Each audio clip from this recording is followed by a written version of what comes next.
اعوذ باللہ من الشیطان الرجیم، بسم اللہ الرحمن الرحیم۔ آج ہم سورہ بقرہ کی آیت نمبر 114 اور 115 کا لفظی ترجمہ پڑھتے ہیں۔ شروع کرتے ہیں بسم اللہ الرحمن الرحیم۔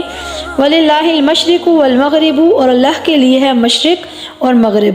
فَأَيْنَمَا، تو جہاں کہیں یا جس طرف، تُوَلُّوا تو منہ کرو گے، فَثَمَّ تو اسی طرف، وَجْهُ اللَّهِ اللہ کا سامنا پاؤ گے یا اللہ کی ذات کو پاؤ گے۔ ان اللہ، بے شک اللہ تعالیٰ، واسع وسعت والا ہے، علیم جاننے والا ہے۔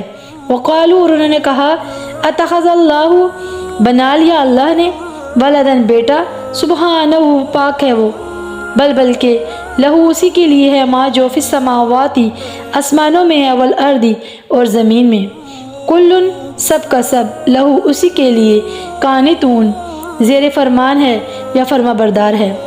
ان آیت ربانی کے اندر کیا ارشاد ہوا؟ اور اللہ کے لیے ہے مشرق اور مغرب، سو جس طرف تم منہ کرو گے اسی طرف اللہ کا سامنا ہے، بے شک اللہ وسعت والا جاننے والا ہے۔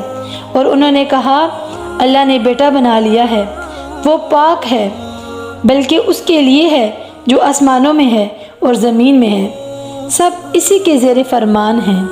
اللہ ہمیں ہر لمحے اپنی فرما برداری اور اطاعت کرنے کی توفیق عطا فرمائے۔